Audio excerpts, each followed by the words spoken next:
70억 지구촌 축제 리우 올림픽이 엿새 앞으로 다가왔습니다. 치안과 미비한 시설 등 걱정되는 문제들이 있지만 올림픽 분위기는 고조되고 있고요. 또 우리 대표팀도 현지에서 10-10 목표, 금메달 10개 이상, 종합 10위를 위해 막바지 적응 훈련에 들어갔습니다.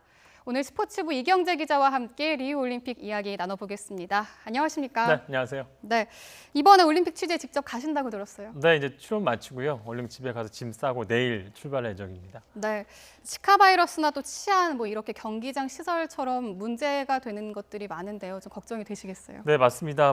남미에서 열리는 첫 올림픽이라 굉장히 기대가 컸는데 아직은 우려가 훨씬 더 큰 것 같습니다. 네. 몇 가지 최근 사례를 좀 말씀을 드리면 호주 선수단이 가장 적극적으로 시설의 문제를 제기했어요. 그러니까 선수촌 시설이 미비하다는 이유로 선수촌에 들어가지 않고 시내 호텔에 잠시 머물렀는데 리우 시장이 호주팀 숙소 앞에 캥거루라도 좀 풀어놓으면 더 좋지 않겠냐 이런 조롱을 하기도 했고요. 결국은 네. 화해를 하고 선수촌에 들어왔는데 이번에는 또 이 호주 선수단이 있는 곳 주차장에서 불이 나가지고 선수들이 또 대피하는 소동이 벌어졌습니다. 네. 호주 선수단이 제기한 문제가 계단 조명이나 화장실 어떤 수압 이런 건데 건설 노동자들이 그 선수촌을 지을 때 임금을 못 받았기 때문에 일부러 좀 부실 공사했다 이런 얘기도 있고요. 네. 또한 현지에서 훈련에 들어간 우리 여자 배구 대표팀 얘기인데요. 훈련을 하러 가야 하는데 선수촌에 버스가 좀 늦게 왔습니다. 지각을 했는데 또 훈련장에 이제 가려고 출발해야 되는데 운전기사가 길을 몰라서 한참 늦게 또 훈련장에 도착을 했다고 합니다. 네. 또 선수촌 음식도 굉장히 짜다고 하고 세탁 서비스 같은 것도 제대로 잘 안 이루어진다고 선수들이 좀 불만을 토로했고요. 하나 더 소개를 해드리자면 경기장마다 들어가려면 이렇게 위험물 검사를 꼭 해야 되는데요. 네. 당초 계약을 했던 사설 업체가 한 3,400명 정도를 모집하겠다, 파견하겠다 했는데 이 회사가 500명밖에 인력을 투입하지 않아서 개막 일주일밖에 남지 않은 어제 계약을 해지했습니다. 그래서 네. 그럼 누가 하느냐? 이 퇴직한 전직 경찰관 3,000명을 임시로 모아서 하겠다고 하는데 불안감은 여전한 것 같습니다. 네, 이 위험물 검사는 테러 대비와도 직접적인 연관이 있기 때문에 좀 걱정이 많이 되는 부분인 것 같습니다. 네. 자, 우리 대표팀 얘기도 해보면요. 10-10, 그러니까 금메달 10개 이상, 종합순위 10위를 목표로 하고 있죠. 어느 종목에서 좀 금메달이 기대가 되고 있습니까? 네, 우리의 효자 종목 하면 크게 두 분류로 나눌 수가 있는데 크게 네. 봐서는 첫 번째 투기 종목이죠. 아무런 어떤 도구 없이 힘과 기술로 상대를 제압하는 그런 종목인데요. 대표적인 게 태권도입니다. 5체급에 출전하는데 이대훈과 김태훈 선수에게 금메달을 기대하고 있습니다. 네. 두 선수가 이미 세계 선수권 또 아시안 게임, 아시아 선수권까지 정상에 올랐기 때문에 이번에 금메달을 딴다면 그랜드슬램을 따게 되고요. 유도도 굉장히 기대가 큽니다. 제1교포 3세 안창림을 비롯해서 또 안바우 선수라든가 또 곽동환, 김원중 등 이 세계 정상급 실력을 갖춘 선수들이 모두 출전하고요. 개인적으로는 양궁과 함께 메달 가장 우리나라의 최다 메달 경쟁을 할 수 있는 종목이 유도라고 생각이 듭니다. 네. 또 레슬링에서도 우리나라가 그레코로마냥에서 강세를 보이고 있는데요. 런던 올림픽 금메달리스트는 김현우 선수 그리고 세계 선수권 우승자 류한우 선수가 유력한 금메달 후보로 꼽히고 있습니다. 두 선수가 28살 동갑내기입니다. 같은 방을 쓰고 있는 절친이고요. 김현우 선수가 런던에서 66kg급 금메달을 땄는데 이번엔 75kg급으로 책을 바꿨습니다. 그리고 대표 선수 파트너로 한 7, 8년 동안 활약을 했는데 류현 선수가 66kg급을 물려받아서 이번에 나간 셈이고요. 레슬링에서 보시는 것처럼 이 태닝에서 레슬링이 가장 훈련량이 많다라고 표현도 좀 안 어울리고요. 네. 혹독하다는 표현이 맞을 것 같은데 네. 그런 종목으로 유명한데요. 지금 보시기만 해도 굉장히 힘들어 보이지 않습니까? 김연호 선수가 이런 얘기했습니다. 리우에서 그동안 나보다 땀을 많이 쏟은 선수가 있다면 금메달을 가져가도 좋다. 자신감 있는 네, 발언이네요. 명언인데 그만큼 자신감이 있다는 그런 얘기겠죠? 네. 이미 금메달 5개는 따놓은 것 같은데요. 나머지 한 묶음은 또 어떤 건가요? 네, 우리가 효자 종목 나머지 한 묶음은 활총검 3종 세트라고 보면 될 것 같습니다. 활총검이요. 네, 종목을 말씀드리면 양궁과 사격, 펜싱인데요. 네. 양궁은 두말할 필요가 없죠. 우리의 대표적인 전략 종목, 효자 종목입니다. 지금까지 우리나라가 올림픽에서 81개 금메달 땄는데 무려 4분의 1에 가깝죠. 19개가 양궁에서 쏟아졌습니다. 네. 지금 기보배 선수 얼굴 나오고 있는데요.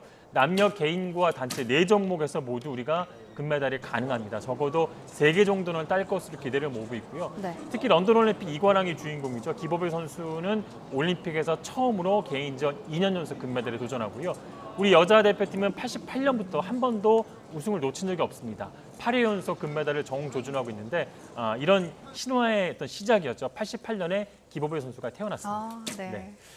그리고 사격에서도 대기록에 나서는 선수가 있는데 바로 명사수 진종호 선수입니다. 네. 2008년 베이징 올림픽, 2012년 런던 올림픽 50m 50m 권총에서 잇따라 금빛 총상을 울렸는데요. 이번에도 우승한다면 세계 사격 역사상 처음으로 올림픽 3회 연속 금메달을 차지하게 되는 셈입니다. 네. 굉장히 뭐 얌전하게 생겼지만 타고난 승부사고요. 좀처럼 만족할 줄 모르는 욕심쟁이라고 합니다. 네. 다음은 펜싱입니다. 우리가 강세인 남자 사부르 그리고 여자 플레레 단체가 이번에 좀 올림픽 종목에서 제외가 됐는데요. 하지만 남자 사부르에 뭐 김정은 선수 그리고 구본길 선수가 나서고 여자 사부르에서도 미녀 검객이죠. 런던에서 금메달 땄던 김지연 선수 역시 정상을 향해서 칼끝을 매섭게 겨누고 있습니다.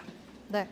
우리나라 이 구기 종목에서도 나올 메달이 좀 있지 않을까요? 네, 뭐 날카로운 지적인데요. 가장 유력한 건 배드민턴이죠. 남자 복식의 세계 랭킹 1위를 1년 내내 지키고 있는 이용대 유연성 선수입니다. 뭐 이용대 선수 윙크보이로 굉장히 유명하죠.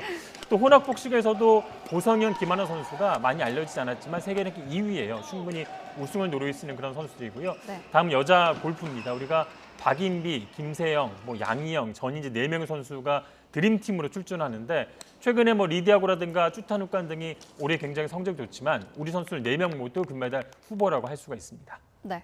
또 관심이 가장 높은 종목이 바로 축구가 아닐까 싶은데요. 네. 런던에서 이미 동메달을 땄고 이번에도 전력이 굉장히 탄탄하다고 들었습니다. 네, 어제 유럽의 강호 스웨덴에 3대1로 승리하면서 이제 올림픽 본선을 앞두고 자신감을 충전했는데 우리가 네.